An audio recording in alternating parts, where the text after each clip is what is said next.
رات کے بعد جو رات آتی ہے اور جمعہ سے پہلے کی رات کو شب جمعہ کہتے ہیں، اس درود شریف کو ایک بار پڑھے گا تو وہ موت کے وقت جب اس کی روح نکل رہی ہوگی تو آقائے کریم سچے نبی صلی اللہ علیہ وآلہ وسلم کی زیارت کرے گا اور اس کو حضور علیہ السلام کا دیدار کرتے ہوئے موت آئے گی، اور جب اس کو اس کی قبر میں اتارا جائے گا تو وہ دیکھے گا کہ حضور علیہ السلام بھی اپنے ہاتھوں سے اس کو اس کی قبر میں اتار رہے ہیں۔ اس لیے اس درود شریف کی عادت بنائیں۔ بسم اللہ الرحمن الرحیم، اللہم صلی وسلم وبارک علی سیدنا و مولانا محمد نبی امی الحبیب العالی القدر العظیم الجاہ و آلہ و صحبہ وبارک وسلم، کہ اسے ایک مرتبہ جمعہ کے دن پڑھ لیا کریں۔ آج یوم الجمعہ ہے، برکت والا دن ہے، اور آیہ کریمہ کے ایک حصے کی تلاوت کی گئی ہے۔ اللہ تعالی قرآن مقدس میں ارشاد فرماتا ہے، یا ایھا الذین آمنوا اتقوا اللہ حق تقاتہ، اے ایمان والو اللہ سے ڈرو جیسا کہ ڈرنے کا حق ہے۔ ہم اور آپ دیکھ رہے ہیں کہ مسلم دنیا میں اور مسلمانوں کے اندر گناہوں کا ایک طوفان، خود ہماری اپنی زندگیوں میں بھی گناہوں کا ایک طوفان ہے، اور شاید ہی کوئی ایسا گناہ ہے جو قوم مسلم نہیں کر رہی ہو، ہر گناہ کر رہے ہیں۔ اور حد تو یہ ہے کہ گناہ کرتے تو ہیں مگر احساس گناہ بھی ختم ہو گیا۔ جیسے اگر کوئی انسان غلطی کرے اور غلطی کے ساتھ ساتھ اس کو غلطی کا احساس بھی ہو تو اس کو پلٹنے کے لیے چانسز ہوتے ہیں، اور غلطی کا احساس نہیں ہو تو آدمی کبھی پلٹ ہی نہیں سکتا۔ ایک آسان مثال ہمارے جوانوں کے سمجھنے کے لیے، ان کو سمجھ میں آ سکتی ہے، چھوٹے بچوں کے بھی سمجھ میں آ سکتی ہے، بہت آسان سی مثال ہے۔ آپ کہیں کا سفر کر رہے ہوں اور سفر کرتے وقت آپ راستہ بھٹک جائیں، آپ کو جانا تھا جس راستے پر، مثال کے طور پر آپ کو مالیگاؤں سے ممبئی کے لیے جانا تھا، اور آپ ممبئی کے راستے پر چلنے کی بجائے آپ دائیں بائیں کسی راستے ہو گئے، آپ لاشعوری طور پر یا جان بوجھ کر جس طرح بھی آپ ہو گئے، اب آپ بڑھتے جا رہے ہیں، آپ کو احساس نہیں ہے کہ میں غلط راستے جا رہا ہوں، تو کیا کبھی آپ پلٹیں گے اس راستے سے؟ اور جب آپ نہیں پلٹیں گے تو جتنا آگے جاتے جائیں گے اتنا ہی اپنی منزل سے دور ہوتے جائیں گے، اور ایک وقت ایسا آئے گا کہ جب آپ کو بہت دیر کے بعد کوئی بتائے گا کہ آپ تو غلط راستے پر ہیں، تو اب آپ اتنی دور آ چکے ہوں گے کہ اب اگر آپ پلٹنا بھی چاہیں تو پلٹ کر کے پھر آپ کو منزل نصیب نہیں ہو سکتی۔ بلا تمثیل ہماری ایک منزل ہے، ہم سب کی ایک منزل ہے جس کو اللہ کی رضا کہتے ہیں، جس کو جنت کہتے ہیں، جس کو آخرت کا دائمی عیش اور آرام کہتے ہیں، وہ ہماری منزل ہے۔ اور اس کا جو راستہ ہے سب کو پتہ ہے، وہ سچائی ہے، وہ صداقت ہے، وہ صراط مستقیم ہے، وہ نیکی ہے، وہ اللہ رسول کی فرما برداری ہے، وہ اللہ اس کے رسول کی اطاعت ہے، یہی اس کا راستہ ہے، سب کو پتہ ہے۔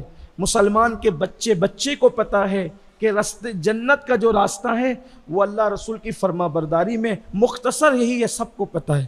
اگر دیہات کا مسلمان ہے جس کو صحیح کلمہ بھی نہیں یاد ہے، اس کو بھی پتہ ہے کہ شراب جنت کا راستہ نہیں ہے، جنت کا راستہ شراب چھوڑنے میں ہے۔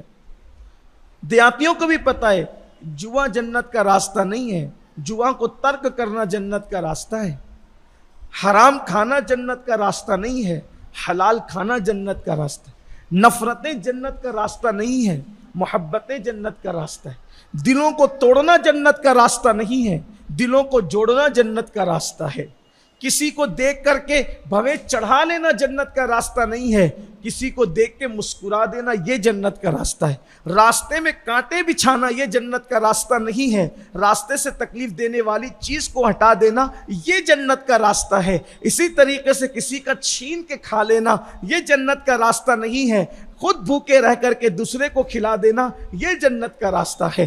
راستہ جنت کا متعین ہے، اور کیسا کرم ہے کہ جنہیں کلمہ بھی صحیح طور پہ پڑھنا نہیں آتا ان لوگوں کو بھی بتا دیا گیا قدرت کی طرف سے کہ جنت اور جہنم کا راستہ کیا ہے۔ لیکن ایمان والو، اللہ کے گھر میں بیٹھے ہو، اہم الفرائض جمعہ کی نماز ادا کرنے کے لیے آئے ہو، ہفتے بھر میں سب سے اعلیٰ، سب سے افضل ترین نماز اپنے اللہ کی بارگاہ میں سجود نیاز لٹانے کے لیے آئے ہو، ایمان والے دلوں پر ہاتھ رکھ کر کے سوچو، جب جنت اور جہنم کا راستہ متعین ہے، قرآن کہہ چکا ان الابرار لفی نعیم وان الفجار لفی جحیم، نیکوں کے لیے جنت ہے، نیکی کرنے والوں کے لیے جنت ہے، اور جرائم اور گناہ کرنے والوں کے لیے جہنم ہے۔ تو پھر آپ مجھے بتائیں، جو ہفتہ بھر ہم نے گزارا، پوری زندگی کی بات نہیں کرتا، پوری زندگی کی بات نہیں کرتا، یہ جمعرات سے لے کر کے اس سنیچر تک جو پورا ہفتہ ہم نے گزارا، سچ بتانا ہم جنت کے راستے پر کتنا چلے اور ہم جہنم کے راستے پہ کتنا چلے۔ لاشعوری طور پہ جو راستہ بھٹک جاتے ہیں وہ بھی منزل سے دور ہو جاتے ہیں، لیکن جو جان بوجھ کر کے راستہ چھوڑ دیں، اس کو راستہ بھٹکنا بھی نہیں کہیں گے بلکہ راستہ چھوڑنا کہیں گے۔ جو جان بوجھ کے راستہ چھوڑ دے پھر وہ کہاں ہوگا، اس کا ٹھکانہ کیا ہوگا؟ اور بہت قریب ہے وہ منزل جسے آپ اپنے دائیں طرف دیکھ رہے ہیں۔ اگر کسی کو کسی کی تقریر سمجھ میں نہیں آتی تو وہ 10 منٹ کے لیے قبرستان میں آ کر بیٹھ جایا کرے اور پھر سوچا کرے کہ کیا یہ لوگ گورکھ دھندے نہیں کرتے تھے؟ ان میں بے شمار لوگ ہیں قبرستان میں لیٹے ہوئے جو ہماری ہی طرح اللہ سے غافل تھے، جو ہماری ہی طرح غفلت کی زندگیاں گزار رہے تھے، اور آپ نے اپنی آنکھوں سے دیکھا، دیکھتے ہی دیکھتے موت نے آ کر کے ان کو دبوچ لیا، پھر نہ ان کے کارخانے ان کے ساتھ جا سکے، نہ ان کا سیٹ ہونا انہیں کام آ سکا، نہ ان کا گھمنڈ اور ان کا تکبر ان کو بچا سکا، نہ ان کی انانیت ان کے کوئی کام آ سکی، کچھ نہیں۔ آج اکیلے پڑے ہوئے ہیں، پتہ نہیں بچے آتے ہوئے ہیں کہ نہیں آتے ہیں، پتہ نہیں دوست یار کبھی مغفرت کی دعا میں یاد بھی رکھتے ہیں کہ نہیں یاد رکھتے ہیں۔ یہ صورتحال ہے۔ اللہ کے بندو، اللہ سے ڈرو۔ یہ جتنے کچھ ہم جرائم کر رہے ہیں، برائیاں کر رہے ہیں، یا اللہ کا راستہ ہم نے چھوڑ رکھا ہے، اس کی سب سے بڑی وجہ یہ ہے کہ اللہ کا ڈر دلوں کے اندر نہ رہا، یا ویسا نہ رہا جیسے رہنا چاہیے۔ اگر اللہ کا ڈر ہمارے دل میں ہوتا تو ہم نمازیں چھوڑنے والے نہ ہوتے، اگر اللہ کا ڈر ہمارے دل میں ہوتا تو ہم جھوٹی قسمیں کھانے والے نہ ہوتے، اگر اللہ کا ڈر ہمارے دل میں ہوتا ہم جھوٹ بولنے والے نہ ہوتے، اللہ کا ڈر ہمارے دل میں ہوتا ہم وعدہ خلافیاں کرنے والے نہیں ہوتے۔ سارے گناہوں کی جڑ یہ ہے اللہ کا ڈر نہ ہونا دلوں کے اندر، سارے گناہوں کی جڑ ہے اللہ کا ڈر نہ ہونا دلوں کے اندر۔ جس کے دل میں اللہ کا ڈر ہوگا وہ کبھی جرائم نہیں کرے گا۔ اور یاد رکھیے میرے آقا صلی اللہ علیہ وآلہ وسلم کے دیوانوں، جن کو جنت کی بشارتیں دی گئی تھی، جن کو جنت کی بشارت میرے آقا علیہ السلام نے دیا تھا، وہ لوگ بھی اللہ کے خوف سے روتے تھے اور تڑپ تڑپ کر روتے تھے۔ مولا کائنات سیدنا علی کرم اللہ تعالی وجہ الکریم کے حوالے سے بیان کیا جاتا ہے کہ جب رات کا آخری حصہ آتا اور رات کا آخری پہر آتا تو مولائے کائنات اللہ کے خوف سے اپنی داڑھی کو پکڑ کر ایسا روتے اور آہو بکا کرتے جیسے کوئی زہریلا سانپ کسی کو ڈس لے تو وہ کیسے تڑپ کر روتا ہے. مولائے کائنات اللہ کے خوف سے اپنی داڑھی کو پکڑ کر اس طرح رویا کرتے تھے. کیا کبھی ہماری کیفیت بھی ایسی بنتی ہے کہ ہم اپنے گناہوں کو یاد کر کے روئیں, اپنے گناہوں کو یاد کر کے آنسو بہائیں؟ کہاں وہ لوگ جنہوں نے کبھی گناہ کیا ہی نہیں, وہ رو رہے ہیں اللہ کے خوف سے, اور کہاں ہم کہ صبح ہوتی ہے گناہ کرتے کرتے اور رات بھی ہوتی ہے گناہ کرتے کرتے, پھر بھی ہمیں کبھی خیال ہی نہیں. کیوں؟ اس لیے کہ دنیا چھائی ہوئی, غفلت ہے, غفلت اور صرف غفلت ہے. آئیے ایک حدیث مبارکہ سنیں. اللہ کرے یہ حدیث کسی کے دل میں اترے اور اللہ ہمارے حال کی اصلاح کر دی. جب کبھی ہمیں کوئی کہتا ہے کہ اللہ کو حساب دینا ہے, جب کوئی ہمیں کہتا ہے اللہ کو حساب دینا ہے, فوراً ہم سوچتے ہیں ہاں اللہ کریم ہے, فوراً خیال آتا ہے اللہ کریم ہے, اللہ کو حساب دے لیں گے. پھر یہ بھی ہے کہ وہ 70 ماؤں سے زیادہ پیار کرتا ہے, حساب دے لیں گے. پھر یہ کہ وہ ستار و غفار ہے, وہ معاف کر دے گا. گناہ کر کے یہ سوچنا کہ وہ کریم ہے, وہ 70 ماؤں سے زیادہ پیار کرتا ہے, یہ کہیں نہ کہیں ہماری جہالت ہے. ہم نے مکمل طور پر احادیث کو نہیں سمجھا. گناہ کر کے اس کو کریم جاننا یہ شیطان کا مکر ہے کہ اس کو کریم جان کر ہم گناہوں پہ دلیر ہو رہے ہوں, اس کو کریم جان کر ہم گناہوں پہ دلیر ہو رہے ہوں. یہ شیطان کا مکر ہے. کریم جاننے کا مطلب کیا ہے؟ عبادت کرتے رہو اور پھر سوچو کہ اپنے کرم سے مجھے معاف کر دے گا. یہ ہے اس کی شان کریمی کی معرفت. اس کو آسان لفظوں میں سمجھو, حدیث پڑھنے سے پہلے سمجھاتا ہوں. امام المتکلمین مولانا نقی علی خان رحمۃ اللہ علیہ, یہ اعلیٰ حضرت امام احمد رضا کے والد ہیں, بہت بڑے عالم تھے مولانا نقی علی خان. وہ فرماتے ہیں, میرے عزیز, ان کے جملے ہیں, غور کرنا, اپنی کتاب میں لکھتے ہیں, میرے عزیز تو اللہ کو کریم جان کر گناہ کرتا ہے, تو اللہ کو کریم جان کر گناہ کرتا ہے کہ وہ تجھے بخش دے گا, تو اللہ کو قادر جان کر زہر کیوں نہیں کھاتا؟ جب گناہ کرنے پر وہ تجھے بخش دے گا, کریم ہے, تو تیرے زہر کھانے پر وہ تجھے زندگی دینے پہ قدرت بھی تو رکھتا ہے. لیکن تو نے اس کو قادر جان کر کبھی زہر نہیں کھایا کہ وہ قادر ہے مجھے بچا لے گا زہر کھانے پہ. کبھی ایسا ہوا؟ نہیں ہوا. کبھی کسی نے یہ کہا کہ اللہ قادر ہے, میں اپنی چھری اپنے پیٹ میں ڈالوں, اللہ مجھے بچا لے گا. بولو اس کی قدرت ہے کہ نہیں ہے کہ پیٹ میں چھری جانے کے بعد بھی وہ بچا سکتا ہے؟ لیکن ہم میں سے کوئی ایسا کرتا ہے؟ کوئی اپنی گردن پر تلوار لگاتا ہے یا بندوق لگاتا ہے کہ میں گولی مار لوں گا اپنے آپ کو اور اللہ قادر ہے مجھے بچا لے گا؟ کسی نے آج تک ایسا کیا ہے؟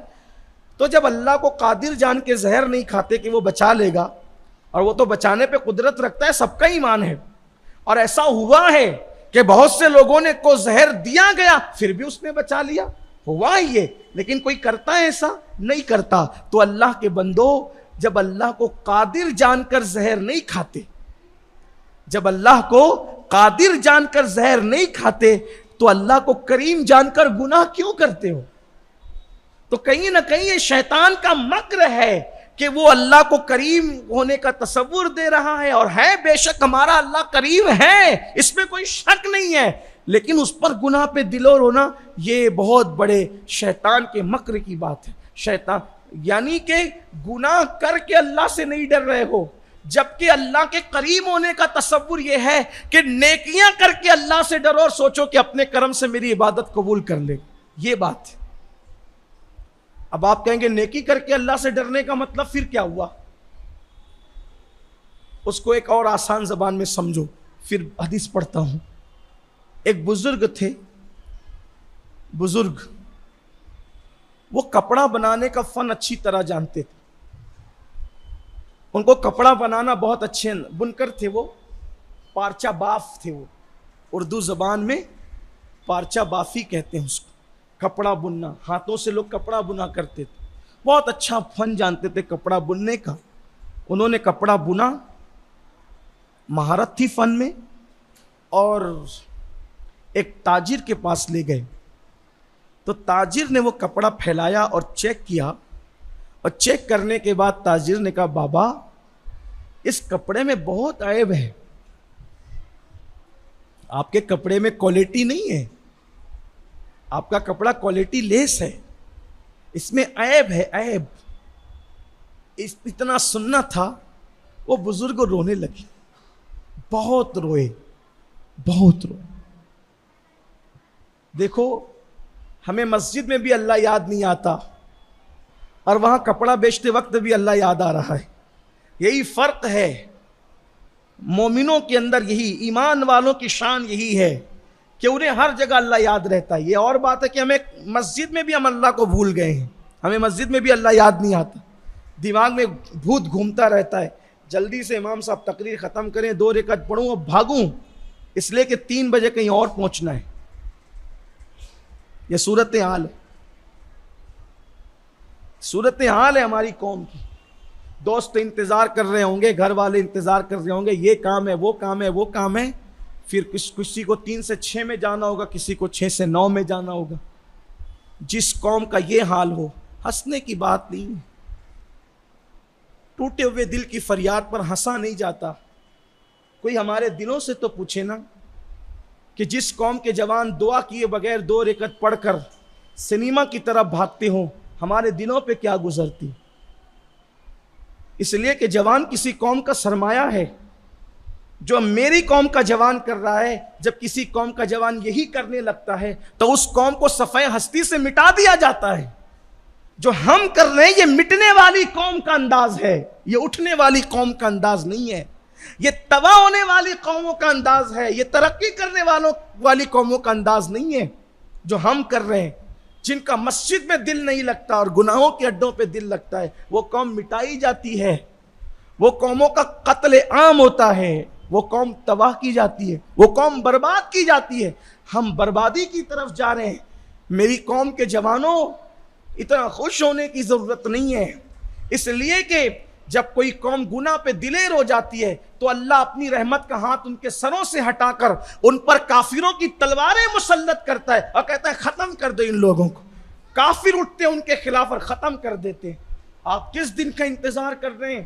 اللہ کے بندو, اس سے پہلے کہ قدرت کی رحمت ہماری طرف جو متوجہ ہیں, دستے قدرت ہمارے سروں سے ہٹ جائے, اپنے احوال کی اصلاح کر لو, اپنے حالات کی اصلاح کر لو, اللہ کو یاد کرو, گناہوں کو چھوڑو, گناہوں سے ہجرت کرو, گناہوں سے نکلو. گناہ میں کسی قوم کو ترقی نہیں ملی, ہمیں کیا مل سکتی ہے؟ تو عرض کر رہا تھا کہ وہ بزرگوں کو جب اس تاجر نے کہا کہ بابا آپ کا کپڑا بہت اچھا نہیں ہے, اس کے اندر عیب ہے, تو وہ بہت روئے. حیرت تھی, کپڑا بیچتے وقت یہ اور خریدنے والے نے خریدتے وقت ایک جملہ کہا کہ آپ کے کپڑا بہت اچھا نہیں, اس میں عیب ہے. وہ رونے لگے, تو بہت روئے. تو تاجر نے کہا بابا کیوں رو رہے ہیں آپ؟ آخر میں نے ایسا کیا کہہ دیا؟ صحیح تو کہا میں نے. اس بزرگ نے فرمایا بیٹے یہ کپڑا کتنا اچھا ہے کتنا برا ہے, اس پر رونا نہیں آیا. رونا آخرت کو یاد کر کے آ گیا, رونا قیامت کے دن کو یاد کر کے آ گیا, رونا میدان محشر کو یاد کر کے آ گیا. کپڑا بیچتے وقت تو کون سا قیامت یاد آ گئی؟ ہمیں مقرر کے جملے سے قیامت یاد نہیں آتی, ان کو تاجر کے جملے سے قیامت یاد آ گئی. کیا یاد آئی قیامت کا؟ بیٹا سن, میں نے بچپنے سے لے کے جوانی تک کپڑا بننا سیکھا, اور میں کپڑا بننے میں ماہر ہوں, ماہر. اللہ نے مجھے مہارت دی کپڑا بننے میں, میں ماہر ہوں. تو جس کام میں مجھے مہارت ہو اور مجھ سے زیادہ عقل مند اس کام کو چیک کرے, تو مہارت ہونے کے باوجود بھی وہ اس میں عیب نکالتا ہے. بھئی مجھے اس میں مہارت ہے, میں بہت دانا ہوں، یہ فن جانتا ہوں کپڑا بننے کا، لیکن مجھ سے زیادہ ایک عقل مند نے میرا بنا ہوا کپڑا دیکھا تو عیب نکال دیا اور ریجیکٹ کر دیا۔ تو جس کام میں مجھے مہارت تھی اس میں بھی عیب نکالا گیا، تو اللہ کی عبادت میں تو مجھے مہارت ہے ہی نہیں، اللہ کی عبادت میں تو مجھے مہارت ہے ہی نہیں۔ جس کام میں مہارت تھی اپنے جیسے انسان نے چیک کیا تو ریجیکٹ ہو گیا میرا کام، اور جس میں مجھے مہارت ہے ہی نہیں اور چیک کرنے والا میرے جیسا انسان نہیں ہوگا بلکہ خالق انسان ہوگا، رب العزت ہوگا، عقل و شعور کو پیدا کرنے والا خدا ہوگا، تو جس کام میں مہارت ہے انسان چیک کرے تو میرا کام ریجیکٹ ہو جاتا ہے۔ جس میں مجھے مہارت ہی نہیں ہے، جب اللہ اس کو چیک کرے گا میری عبادتوں کو تو میری عبادتیں کہاں قبول کی جائے گی، وہ بھی تو ریجیکٹ ہو جائے گی۔ وہ بھی یہی سوچ کے رو رہا ہوں، یہی سوچ کے رو رہا ہوں کہ جس میں مہارت ہے اس میں ناکام ہو گیا، اور جس میں مہارت نہیں اس میں کیسے کامیاب ہو سکتا ہوں۔ اس لیے ہم نماز پڑھ کے اتراتے نہیں، تہجد پڑھ کے گھمنڈ نہیں کرتے، تاڑیاں رکھ کر اتراتے نہیں، روزے رکھ کر اترا کیوں؟ اس لیے کہ رکھ تو لیا ہے، پتہ نہیں قبول بھی کرے گا کہ نہیں کرے گا، امید ہے کہ کر لے، ڈر ہے کہ نہ کرے۔ کیوں؟ ارے جب بڑے بڑے 200 سال تک روتے ہیں اور کوئی جواب ہی نہیں دیتا، اس کی شان غیرت یہ ہے، اور پھر میں اور آپ کون ہیں؟ میں اور آپ کون ہیں؟ آپ ذرا اس پہ بھی تو توجہ کریں نا کہ کیا ہمارے باپ سچے نبی آدم علیہ السلام 200 سال تک نہ روتے رہے؟ اور 200 سال تک آدم علیہ السلام روئے لیکن اللہ نے کوئی جواب دیا؟ تو جب محبوبوں کو 200 سال تک کسی حکمت کے تحت جواب نہیں آتا تو ہم کون ہیں؟ 2 رکعت نماز پڑھ کر کے گھمنڈ کرنے والے ہم، وہاں 200 سال کے آنسو ہیں، اور اتنے آنسو بہے کہ جو ہے وہ چشمے بن گئے، آنسوؤں کے چشمے بن گئے، لیکن کوئی جواب نہ آیا، کوئی جواب نہیں آیا۔ سوچو صحیح، غور کرو، کہاں ایک لمحے کی لغزش پیغمبرانہ اور کہاں 200 سال کے آنسو۔ سوچو تو صحیح، کیا یہ چیزیں ہمیں اللہ سے ڈرنے کی طرف متوجہ نہیں کرتی؟ اس کی شان غیرت کی طرف ہمیں توجہ کرنے کا حکم نہیں دیتی؟